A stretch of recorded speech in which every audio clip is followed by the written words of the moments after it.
નમસ્કાર દર્શકો, ફરીથી એકવાર નમા હોમિયોપેથિક આરોગ્ય સંજીવની આ કાર્યક્રમમાં હું જીનલ દોશી તમારું સ્વાગત કરું છું. તમને ખબર જ છે આ કાર્યક્રમનો વિષય છે રોગ, અને આજકાલના જમાનામાં એવા રોગ આપણા આગળ આવ્યા છે જેવું કે કોરોના લઈ લો, અને આવા બહુ બધા રોગ છે જે આસપાસના ઘણા બધા આપણા મહેમાનો પાસે છે, ઘણા બધા આપણા દર્શકો, મિત્રો, મૈત્રિણી બધા પાસે છે ને, અને એનું નિદાન પણ નથી. પણ આજે આ એપિસોડમાં અમે તમારા જે રોગ છે એનું નિદાન કરવા આવ્યા છે. આજના આ એપિસોડનું એટલે જ આપણા સાથે જોડાયા છે નમા હોમિયોપેથિકના એક બહુ જ પ્રતિષ્ઠિત ડૉક્ટર જીનલ હરસોરા. ડૉક્ટર જીનલ હરસોરા 3 વર્ષથી નમા હોમિયોપેથિકથી જોડ્યા છે, અને નમા હોમિયોપેથિક મહારાષ્ટ્ર અને કર્ણાટકમાં 21 બ્રાન્ચીસ તો કાર્યરત છે, પણ એની સાથે જ તમારા માટે એટલે ખાસ આપણા ગુજરાતના ભાઈ બહેનો માટે ગુજરાતમાં એમને અમદાવાદ, વડોદરા, સુરત, રાજકોટ આવા 4 શહેરોમાં એમની બ્રાન્ચ છે. નીચે આપેલા નંબર પર તમે કોલ કરીને તમારી પર્સનલ અપોઇન્ટમેન્ટ અને પર્સનલ ટ્રીટમેન્ટ તો બુક જ કરી શકો છો, પણ એની સાથે આજે આપણે જાણવાના છે કે નમા હોમિયોપેથિક એટલે શેમાં સ્પેશિયલાઇઝ કરે છે, કયા ક્રોનિક ડિઝીઝીસમાં સ્પેશિયલાઇઝ કરે છે. તમે લઈ લો, જેવા નામ છે ને એટલું જ ખતરનાક આ બધા રોગ છે. વેરિકોઝ વેન્સ છે, ડાયાબિટીસ છે, મેલ એન્ડ ફિમેલ ઇન્ફર્ટિલિટી છે. એની સાથે જ આપણે સ્કિન ડિઝીઝના બારેમાં તો ખબર જ છે, સોરાઇસિસ, વેટિલિગો. પછી ડાયાબિટીસ તો આટલું ખતરનાક છે, આપણને લાગે એટલું સિમ્પલ નથી. એના પછી આપણે થાઇરોઇડ, પીસીઓડી આવા બધા જ છે. હવે આપણે વાત કરીએ આજના એપિસોડના વિશે, પણ એના પહેલાં અગર તમને તમારા કયા પણ રોગનો નિદાન જોતો હોય તો તમને નિયરેસ્ટ બ્રાન્ચને કોન્ટેક્ટ કરીને મુલાકાત લેવી ચૂકવી નથી. તો ચલો દર્શકો, આજનો જે વિષય છે પણ એની પહેલાં આપણે સ્વાગત કરીએ આપણા ડૉક્ટરનું. ડૉક્ટર જીનલ હરસોરા આપણા સાથે જોડાયા છે. તમારું સ્વાગત છે આજના શોમાં જે છે નમા હોમિયોપેથિક આરોગ્ય સંજીવની. અને આજે આ કાર્યક્રમનો વિષય છે થાઇરોઇડ, પીસીઓડી. ડૉક્ટર, તમારાથી વિનંતી છે કે આજે આપણા જે દર્શકો છે, એટલે આજના જમાનામાં એવું કહેવાય છે કે ઓલમોસ્ટ 80% બધા જ લેડીઝને થાઇરોઇડ ને પીસીઓડી થાય છે. આ સાચી વાત છે? અગર સાચી વાત છે તો થાઇરોઇડ અને પીસીઓડી એટલે શું છે? ઓકે, તો પહેલાં આપણે બેઝિકલી થાઇરોઇડ વિશે સમજશું. થાઇરોઇડ અને પીસીઓડી ક્યાંક કનેક્ટેડ છે, પણ એવું જરૂરી નથી કે થાઇરોઇડ હોય અને પીસીઓડી થાય જ. ખાલી થાઇરોઇડ પણ હોઈ શકે છે. તો આપણે શરૂઆત કરીશું થાઇરોઇડથી, પછી એક પોઈન્ટ ઉપર હું તમને તેને પીસીઓડી સાથે કંઈક રિલેશન સમજાવી આપીશ. રાઈટ? સો થાઇરોઇડ છે, હા, આજકાલ જેમ ડાયાબિટીસ વધી રહ્યું છે, જેમ બીપી વધી રહ્યું છે, એવી રીતે થાઇરોઇડના કેસીસ પણ અમારી પાસે બહુ જ વધારે આવે છે. તો થાઇરોઇડ સમજવા માટે પહેલાં તેનું નોર્મલ સ્ટ્રક્ચર સમજી લઈએ કે થાઇરોઇડ શું છે, ક્યાં આવેલું છે. પછી આપણે તેના ફંક્શન સમજી લઈએ અને આગળ તેવી રીતે વધીશું.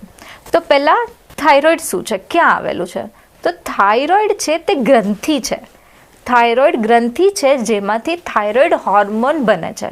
તો થાઇરોઇડ ગ્રંથિ એક્ઝેક્ટલી ક્યાં આવેલી હોય છે? તો થાઇરોઇડ ગ્રંથિ આવેલી હોય છે તમારા ગળા ઉપર. ગળાના આગલા પાર્ટ ઉપર અહીંયા આગળ થાઇરોઇડની ગ્રંથિ આવેલી હોય છે. તો તે થાઇરોઇડની ગ્રંથિ છે તેનો આકાર છે તે પતંગિયા જેવો હોય છે, બટરફ્લાય શેપ હોય છે, જેના 2 પાર્ટ્સ હોય છે અને વચ્ચે તેનું અટેચમેન્ટ હોય છે. નાના એવા એક કહેવાય ને કે 2 પોલને અટેચ કરવા માટે એક રોડ લાઇક સ્ટ્રક્ચર હોય છે, નાનું એવું. તો 2 લોબ્સ હોય છે અને તેને અટેચ થયું હોય છે નાના એવા રોડ જેવા સ્ટ્રક્ચરથી. તો તે પતંગિયા જેવો આકાર બને છે અને તેને થાઇરોઇડ ગ્રંથિ કહીએ છીએ. તો થાઇરોઇડ ગ્રંથિ બેઝિકલી તેનું ફંક્શન શું છે? તો પહેલાં થાઇરોઇડ ગ્રંથિનું મેઇન ફંક્શન એ છે કે થાઇરોઇડ હોર્મોન બનાવવો. જો થાઇરોઇડ હોર્મોન નથી બનતો અથવા તો ઓછો બને છે, પૂરતા પ્રમાણમાં નથી બનતો, ત્યારે કોઈ પણ તમને સિમ્ટમ્સ ધીમે ધીમે લક્ષણો શરૂ થતા હોય છે. તો આ બેઝિક સામાન્ય મેં વાત કરી કે તેનો શેપ શું છે, સ્ટ્રક્ચર શું છે, અને થાઇરોઇડ ગ્રંથિમાંથી થાઇરોઇડ હોર્મોન છે તે બહાર આવે છે. હવે થાઇરોઇડ હોર્મોન છે તેનું પણ થાઇરોઇડ હોર્મોન ડાયરેક્ટ જ તે બહાર નથી આવી જતો. તેને કોઈક સિગ્નલ જોતા હોય છે, જે સિગ્નલ તમારા બ્રેઇનમાંથી પાસ થતા હોય છે. તમારા બ્રેઇનમાં સિગ્નલનો સેન્ટર્સ આવેલા હોય છે કે જ્યાંથી તે એક્ટિવેટ થાય અને ત્યાંથી એક રિલીઝિંગ હોર્મોન એટલે કે થાઇરોઇડ ગ્રંથિ છે તેને સ્ટિમ્યુલેટ કરવા માટેનું સિગ્નલ. હવે બ્રેઇન સેન્ટર જો કામ કરશે તમારું અને તે સિગ્નલ થાઇરોઇડ ગ્રંથિને એક્ટિવેટ કરશે તો જ તેના કોષ છે તે થાઇરોઇડ હોર્મોન બનાવશે. જો તે સિગ્નલ નથી મોકલતું તો થાઇરોઇડ હોર્મોન નહીં બને. એટલે તમારા શરીરના જરૂર પ્રમાણે તે સિગ્નલ્સ પાસ થતા રહેતા હોય છે. તેવી જ રીતે થાઇરોઇડ હોર્મોન બને છે. તો દર્શકો, તમે જોયું બહુ સારી રીતે ડૉક્ટર જીનલે આપણાને સમજાવ્યું છે કે થાઇરોઇડ તમારા બોડીમાં કેવી રીતના આવે છે અને કેવી રીતના હોય છે. પણ હવે ડૉક્ટર જીનલ, આગળનો પ્રશ્ન હું તમને એ જ પૂછું છું. તમે થાઇરોઇડ હાર્મોન્સ પણ મેન્શન કરેલું, તો થાઇરોઇડ હોર્મોન્સ આપણા બોડીમાં શું કામ કરે છે? ઓકે, તો થાઇરોઇડ હોર્મોનનું કામ એટલે કે તેનું ઇમ્પોર્ટન્સ છે તે આપણા શરીરમાં બહુ જ વધારે છે. તે નિયંત્રિત રાખે છે થાઇરોઇડ હોર્મોન. તો પહેલું તેનું ફંક્શન છે કે મેટાબોલિઝમ રેગ્યુલર કરવાનું, તેને રેગ્યુલેટ કરવાનું, તેને કંટ્રોલ કરવાનું. જેમ કે હું હાર્ટ ઉપર તેની એક્શન કહું, હૃદય ઉપર, તો હૃદયના ધબકારા એક સરખા જ તે ધબકવા જોઈએ, ના બહુ વધારે ના બહુ ઓછા. તો આ કંટ્રોલિંગ છે તે થાઇરોઇડ હોર્મોનના લીધે રેગ્યુલેટ થતું હોય છે. જેમ કે ફેફસા છે, તો ફેફસાનું કામ છે શ્વાસ લેવાનો, તો શ્વાસ પણ એક પેટર્નમાં, રેગ્યુલર પેટર્નમાં જવો જોઈએ. તો તેમાં પણ તે હેલ્પફુલ છે. બીજું છે કે તમે જે પણ શરીરમાં હીટ આપણી જે હોય છે તે શરીરનું તાપમાન જે કહે છે, શરીરનું તાપમાન મેન્ટેન કરવાનું ફંક્શન પણ થાઇરોઇડ હોર્મોનનું છે. જેમ આપણે નાના છોકરાઓની વાત કરીએ તો નાના છોકરાઓમાં જ્યારે પણ તેનું ડેવલપમેન્ટ થતું હોય, તેના બોન્સ બનતા હોય, તેની હાઇટ વધતી હોય, તો આ બધા જ તે રિલેશનમાં થાઇરોઇડ હોર્મોનનો અતિ મહત્ત્વનો ભાગ ભજવે છે. પછી એક મહત્ત્વનું બીજું ફંક્શન છે કે સ્ત્રીઓમાં જે મેરિડ છે, અનમેરિડ છે, ઇવન મેનોપોઝલ સ્ટેજ છે, તો બધી જ જગ્યાએ થાઇરોઇડ હોર્મોનનો રોલ રહેલો છે. કે જ્યારે પણ કોઈ પણ હોર્મોનના ડિસ્ટર્બન્સ થાય છે, કે જ્યારે પણ માસિક આવે છે, તો એ માસિકના પણ અમુક હોર્મોન્સ હોય છે કે હોર્મોન્સ રેગ્યુલર હોય તો જ તે રેગ્યુલર માસિક આવે છે. તો જ્યારે એ વસ્તુ નથી થતું ત્યારે ઇનડાયરેક્ટલી તમારે થાઇરોઇડ હોર્મોન સાથે કંઈક ઇમ્બેલેન્સ થાય છે. એટલે તમને પીસીઓડી જે એને કહે છે એનું પણ રિલેશન થાઇરોઇડ સાથે આવેલું હોય છે.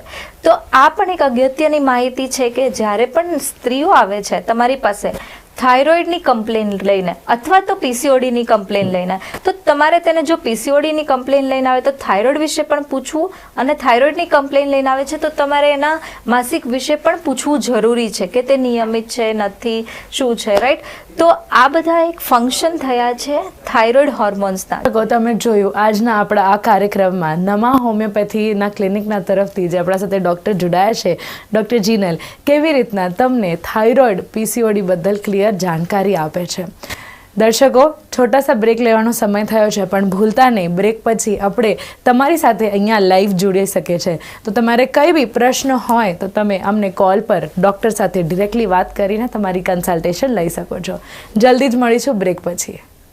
વેલકમ બેક દર્શકો, અને ફરીથી એકવાર નમા હોમિયોપેથિક આરોગ્ય સંજીવની આ કાર્યક્રમમાં તમારું સ્વાગત છે. નમા હોમિયોપેથિકના તરફે આપણી સાથે જોડાયા છે ડૉક્ટર જીનલ, અને આપણે આજનો જે વિષય છે બહુ જ મહત્ત્વનો વિષય છે થાઇરોઇડ પીસીઓડી, જે બહુ જ કોમન રોગ છે આપણા આજના આ જનરેશન માટે. તો ચલો આગળ વધીએ આપણે આપણા પ્રશ્નો ઉત્તરેથી. અને આગળનો પ્રશ્ન જે મારા મનમાં આવે છે તમારા બધા માટે, જે એક લાઈફ ચેન્જિંગ હશે, એનો મતલબ કે થાઇરોઇડના લક્ષણ શું હોય છે, થોડું આના પર જાણકારી આપો. હા, તો હવે આપણે જાણીશું થાઇરોઇડ ગ્લેન્ડના લક્ષણો વિશે. તો હવે આપણે પહેલાં જાણીશું થોડું હાઇપોથાઇરોઇડિઝમ વિશે. હાઇપોથાઇરોઇડિઝમ એટલે જ્યારે પણ થાઇરોઇડ હોર્મોન છે પૂરતો બનતો નથી, તો ત્યારે શું થશે? તો આપણે તેના ફંક્શન સાથે જ કંઈક કોરિલેટ કરી અને સમજીએ. તેનું ફંક્શન શું હતું? પહેલાં કે મેટાબોલિઝમ સરખું કરવાનું. તો જ્યારે ગ્રંથિ ઓછી કામ કરે છે ત્યારે હરેક ઓર્ગન્સ ઉપર જે ઓર્ગન સેન્સિટિવ હશે કે જે ઓર્ગન ઉપર ટાર્ગેટ થાય છે તેનું કામ ઓછું થઈ જશે.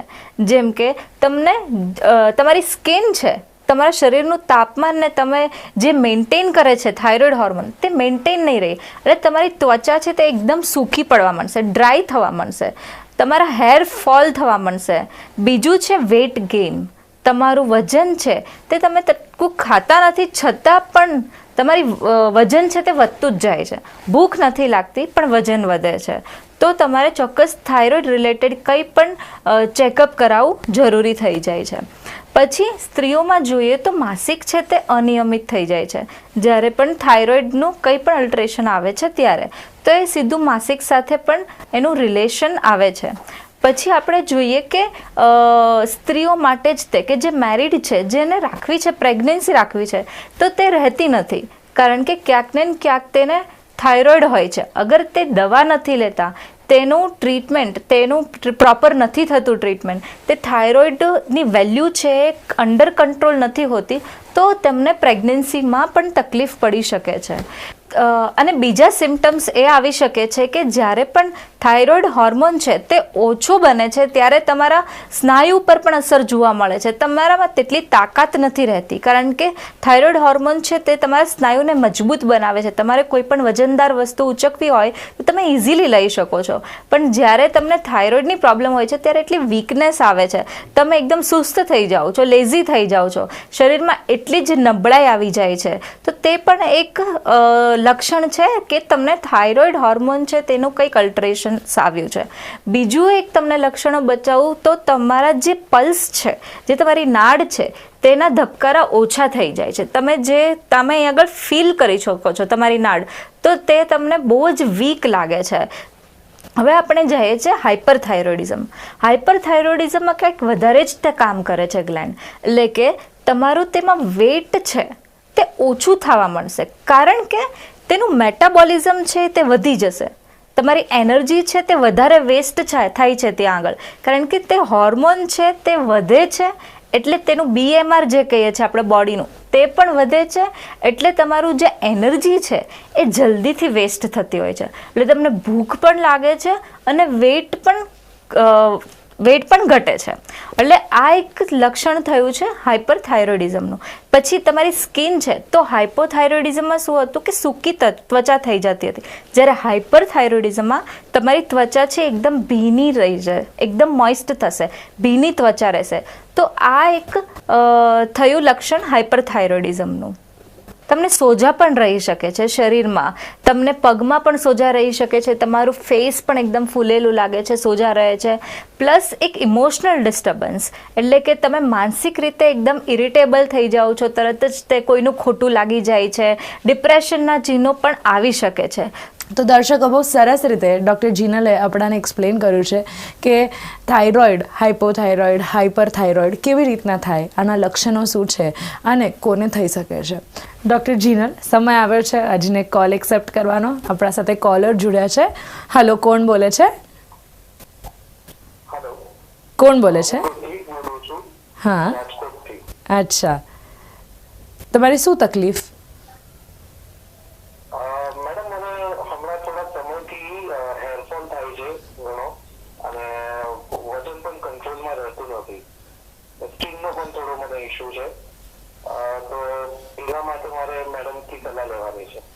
ઓકે, હા, તો તમે જેમ કહો છો કે તમને ત્વચા સ્કિનની કોઈ તકલીફ છે, તો એટલે એમાં શું ખંજવાળ આવે છે, શું થાય છે?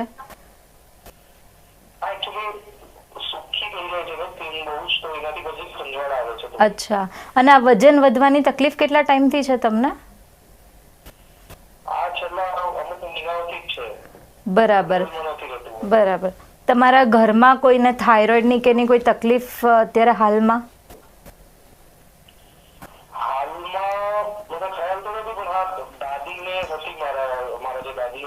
બરાબર, ઓકે ઓકે. તમે થાઇરોઇડનો રિપોર્ટ કરાવેલો છે? ઓકે, તો તે પછી એમાં કઈ આગળ ટ્રીટમેન્ટ કે એવું કઈ?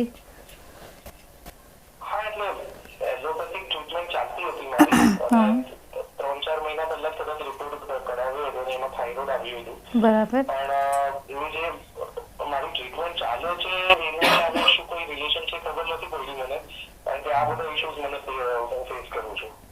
અચ્છા, એટલે અત્યારે તમે ટ્રીટમેન્ટ હાલમાં નથી લઈ રહ્યા ને? ના, હમણાં કોઈ નથી. અચ્છા, હા. તો જે વિશે તમે મને અત્યારે લક્ષણો કીધા તમારા, રાઈટ, કે તમે વચ્ચે થાઇરોઇડની ટ્રીટમેન્ટ શરૂ કરી હતી, તમારે જે થાઇરોઇડ આવ્યો હતો અને થોડા ટાઈમ પછી તમે ટ્રીટમેન્ટ અગેન સ્ટોપ કરી દીધી છે, તો આ વસ્તુ પહેલાં તો થવું જ ના જોઈએ. એકવાર થાઇરોઇડ આવી ગયો એટલે આપણે એને કન્ટિન્યુઅસ ઓબ્ઝર્વેશનમાં રહેવું બહુ જ જરૂરી છે. કે જ્યારે થાઇરોઇડ તમને એક લેવલથી વધારે આવે છે તો તમારે એને અગર એલોપેથી ટ્રીટમેન્ટ પણ લેતા હોય, કોઈ પણ મોડર્ન મેડિસિનની, કોઈ પણ આયુર્વેદા કોઈ પણ ટ્રીટમેન્ટ લેતા હોય તો તેને તમારે નિયમિત કન્સલ્ટ કરવું જરૂરી છે. તમે જ્યારે હોમિયોપેથીની વાત કરો છો તો ત્યારે અત્યારે તમે વચ્ચે ટ્રીટમેન્ટ નથી લીધી, તો તમે પ્યોર ટ્રીટમેન્ટ હોમિયોપેથીની સ્ટાર્ટ કરી શકો છો ને. આપણે તમારા તાસીર ઉપર કયા લેવલે થાઇરોઇડ આવે છે એકવાર રિપોર્ટ કરીને જોઈશું, પછી તમને તમારું આખું નિદાન થશે કે કયા લેવલે તમારે પ્રોબ્લેમ છે, અને તમને જે પણ સૂટ થાય છે દવા, એ પરફેક્ટ જે મેડિસિન્સ છે એ તમને આપી અને તમને અમુક કોર્સ ઓફ ટ્રીટમેન્ટ આપીશું, અને પછી આપણે રિપોર્ટ સાથે તેનું આખું જજમેન્ટ લઈ અને આપણે તેનું જે સોલ્યુશન છે તે અવશ્ય લાવીશું. તમને પહેલા કોલર જેમ તમને ડિરેક્ટલી નમ્મા હોમિયોપેથિકના ક્લિનિકમાં આવવું હોય અને તમને કન્સલ્ટેશન લેવી હોય તો ગુજરાતમાં એટલે જ અહેમદાબાદ, સુરત, રાજકોટ અને વડોદરા આવા 4 શહેરોમાં આની બ્રાન્ચ છે. નીચે આપેલા નંબર પર તમે કોલ કરીને આપણા નિયરેસ્ટ બ્રાન્ચથી તમે ડૉક્ટર સાથે મુલાકાત કરી શકો છો. તો હવે આપણે આગળ વધીશું અને ડૉક્ટર જીનલ, આગળનો પ્રશ્ન હશે કે આનું મેનેજમેન્ટ અને આનું ટ્રીટમેન્ટ દર્શકો કે કેવી રીતે કરવું જોઈએ? ઓકે, સો જ્યારે તમને થાઇરોઇડ હોય છે ત્યારે તમે તેનું મેનેજમેન્ટ કઈ રીતે કરી શકો છો? તો પહેલું અગેન આ એક કેવું, થાઇરોઇડ જ્યારે તમને આવે છે, હાઇપો હોય કે હાઇપર હોય, તો ડૉક્ટર તમને ટેબ્લેટ્સ શરૂ કરાવી દે છે જે ઓલમોસ્ટ આખી લાઈફ તમારે લેવાની જ હોય છે. That is compulsory. પછી તેના ડોસેજીસ હોય છે, 25 mg, 12.5 mg, 25 mg, 75 mg, 50 mg, આવી રીતે તેના ડોસેજીસ હોય છે. તો તેના ડોસેજીસ જેમ વધતા જાય છે તો થાઇરોઇડની તે ટેબ્લેટ છે તે શું છે, બહારથી હોર્મોન આપે છે. બહારથી હોર્મોન આપે છે, તમારી થાઇરોઇડ ગ્લેન્ડને કંઈ કામ નથી કરવાનું, બહારથી હોર્મોન લે છે અને તે તેનું કામ કરે છે.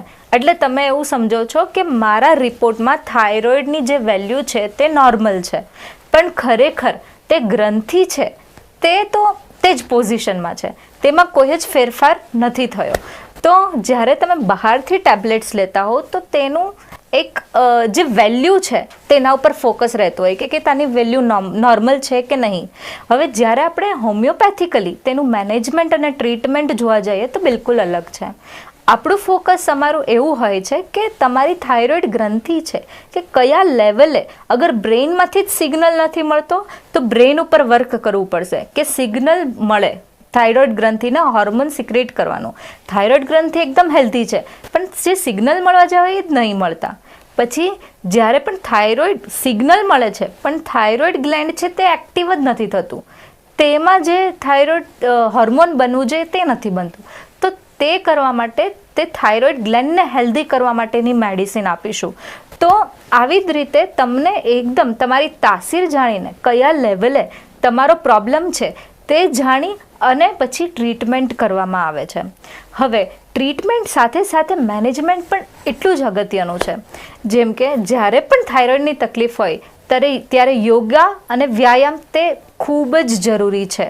તમે મેડિટેશન કરો, તમે વ્યાયામ કરો, એક્સરસાઇઝ કરો, અને મેઇનલી થાઇરોઇડ છે તેના તમે અગર કારણ જોવા જાઓ તો સ્ટ્રેસ ફેક્ટર આજકાલ બહુ જ કારણમાં આવી રહ્યું છે કે જેને સ્ટ્રેસ હોય, ઓવરવર્કિંગ હોય, જેને મેન્ટલ લાઈક ડિપ્રેશનમાં જતા હોય તો એ અસર ડાયરેક્ટ તે ગ્લેન્ડ ઉપર દબાણ કરે છે અને કંઈક ડિસફંક્શન્સ તેનું ક્રિએટ થાય છે. તો તેના ચિહ્નો જે પણ મેં તમને કીધા હતા તે બધા રિફ્લેક્ટ થવા માંડે છે તમારા શરીર ઉપર. આગળ વધીએ હજી એક કોલ માટે. હેલો. હેલો, તમારું શું નામ? મારું નામ સ્વીટી છે. અને તમે ક્યાંથી બોલો છો? હું સુરતથી બોલું છું. શું પ્રોબ્લેમ છે તમારે? હા, મારી ઉંમર હમણાં છે ને 22 યર્સ છે અને મારી તકલીફ એવી છે કે મારા પીરિયડ છે ને બહુ ઇરેગ્યુલર રહે છે. એટલે ક્યારેક જો આવતા હોય ને તો પછી 1 કે 2 મહિના વચ્ચે બહુ ગેપ પડે અને પછી આવે, અને એ પણ બહુ ઓછા આવે, 1 કે 2 દિવસ માટે હોય છે. અને મને પિમ્પલ્સ ના બી બહુ ઇશ્યુ છે, તો મારે શું કરવું જોઈએ? ઓકે, હા. તો સ્વીટી, મેં અત્યારે તમારી તકલીફ સાંભળી અને જેમ તમે કીધું કે પીરિયડ્સ ઇરેગ્યુલર છે, તમારે 1-2 મહિના થઈ જાય છે પીરિયડ્સ આવે તેને, અને જે કંઈ પણ અત્યારે તમારી તકલીફ છે એ ટોટલી હોર્મોન્સના બેઝિસ ઉપર છે, જે તમને અત્યારે પિમ્પલ્સ થાય છે, પ્લસ તમારી એજ છે 22ની. તો ઘણીવાર આ એજ હોય છે ત્યારે પિમ્પલ્સ છે તે સામાન્ય હોય છે, પણ જે તમે પીરિયડ્સ અનિયમિત કહો છો તે વસ્તુ ના થવી જોઈએ. તો એ ટોટલ રિફ્લેક્શન તમારું થાય છે કે કંઈક હોર્મોન્સમાં તમારે ઇમ્બેલેન્સ છે, ઉપર નીચે થાય છે. તેના કોઈ રિપોર્ટ્સ તમે કરાવેલા છે ખરા? ના, હજુ સુધી કોઈ રિપોર્ટ નથી કરાવ્યા મેડમ મેં. અચ્છા, કોઈ દવાઓ પહેલા લીધેલી હોય એવું? દવા વચ્ચે મેં ટ્રાય કરી હતી, તો ત્યારે 2 મંથ માટે એ આવ્યા નોર્મલ, તો પછી ફરીથી એ પ્રોબ્લેમ મને થવા લાગ્યો. ઓકે, હા, સમજી ગઈ. તો તમે જે દવા લીધી એને આપણે હોર્મોન રિપ્લેસમેન્ટ કહેવાય છે, કે તમારા જે હોર્મોન્સ નથી બનતા એ હોર્મોન્સ તમે આપો છો, એટલે તમારા પીરિયડ્સ છે તે રેગ્યુલર આવવા માંડતા હતા, રાઈટ? તો હવે તમે બંધ કર્યું એટલે ફરીથી એ પ્રોબ્લેમ શરૂ થઈ ગયો છે. તો આનું નિદાન અને આની ટ્રીટમેન્ટ અવશ્ય હોમિયોપેથીમાં પોસિબલ છે. જો તમે સરખા આપણે રિપોર્ટ્સ કરાવીએ, પ્લસ તમારું જે તાસી રાખી ઓળખીએ કે શું કામ 22 ઉંમરની એજે આ તકલીફ તમને થઈ છે, કે તમને શું કામ એટલા પિમ્પલ્સ થાય છે, એવું કયું ફેક્ટર છે જે હોર્મોન્સ છે તમારા એ ઉપર નીચે કરે છે, ઇમ્બેલેન્સ કરે છે, જેના લીધે તમને આ બધી તકલીફ થાય છે, જે પીસીઓડી કહીએ છીએ આપણે એને. તો આપણે તેના ઉપર સરખું આખું સર્વે કરી, તમારા બોડી ઉપર આખું એક્ઝામિનેશન કરી અને આપણે તેને બધું જ જાણકારી મેળવી અને તેની પરફેક્ટ દવા આપણે આપીએ તો ચોક્કસથી તે તમારો પ્રોબ્લેમ છે તેનું સોલ્યુશન અમે આપી શકીએ છીએ. તો તમે જરૂરથી, તમે અત્યારે સુરત છો તો તમે ત્યાંની બ્રાન્ચ પર પણ વિઝિટ કરી શકો છો. તમે કન્સલ્ટેશન, તમે અપોઇન્ટમેન્ટ બુક કરાવી અને ત્યાં આગળની અમારી ટીમ છે नमा હોમિયોપેથીની, તે તમને જરૂરથી મદદ કરશે. તો હું તમને વિનંતી કરું છું કે જરૂરથી તમે ત્યાંની સારવાર જલ્દીથી જલ્દી કરવાઈ લો. પ્લસ તમે એક્સરસાઇઝ કરો, વ્યાયામ કરો, તમારા જે ડાયટ છે એ બધા જ હેલ્ધી રાખો, હેલ્ધી ફૂડ ખાઓ, એટલે તેની સાથે દવા કરશો તો જલ્દી ફાયદો મળશે તમને. ઠીક છે. Thank you. તો દર્શકો, ફરીથી એકવાર અર્જુન એક કોલર સેટિસ્ફાઈડ છે અને જલ્દી જ અમને એટલે ડૉક્ટર જીનલને મળવા માટે नमा હોમિયોપેથિકમાં આવવાના છે. દર્શકો, ફરીથી એકવાર તમને જણાવું છું, नमा હોમિયોપેથિક આરોગ્ય સંજીવની આ શોમાં આપણે બધા જ नमा હોમિયોપેથિકના ડૉક્ટર સાથે કનેક્ટ થાય છે અને તમને બધાને જે રોગ છે એના વિશે જાણકારી આપીએ છીએ. દરેક દિવસે એક નવો શો આવે છે અને એક નવો રોગ વિશે અમે વાત કરીએ છીએ, તાકી બધાને જ બધા જ રોગ બદલ અવેરનેસ રહેવી જોઈએ. આજનો વિષય હતો આપણો થાઇરોઇડ, અને થાઇરોઇડ, પીસીઓડી, લેડીઝમાં કેવું થાય, જેન્ટ્સમાં કેવું થાય, એના શું સિમ્ટમ્સ છે, એના શું લક્ષણ છે, કેવી રીતના તમે એને ક્યોર કરી શકો, આ બધા જ પ્રોબ્લેમ્સ અને આ બધા જ જે કોમન પ્રશ્નો આવે છે એનું નિદાન આપણા સાથે नमा હોમિયોપેથિકના જે ડૉક્ટર છે, ડૉક્ટર જીનલ હંસોરા, એમને આપણાને ક્લિયરલી બતાડ્યું છે કે આ ટ્રીટેબલ ડિઝીઝ છે અને તમે જલ્દ જ એમના સાથે કન્સલ્ટેશન લઈને તમારી ડિઝીઝ ક્યોર કરી શકો છો. ફરીથી એકવાર ડૉક્ટર જીનલ, અમારા સાથે શોમાં રહેવા માટે બહુ બહુ ધન્યવાદ અને તમારો કિંમતી સમય આપ્યા બદલ ધન્યવાદ.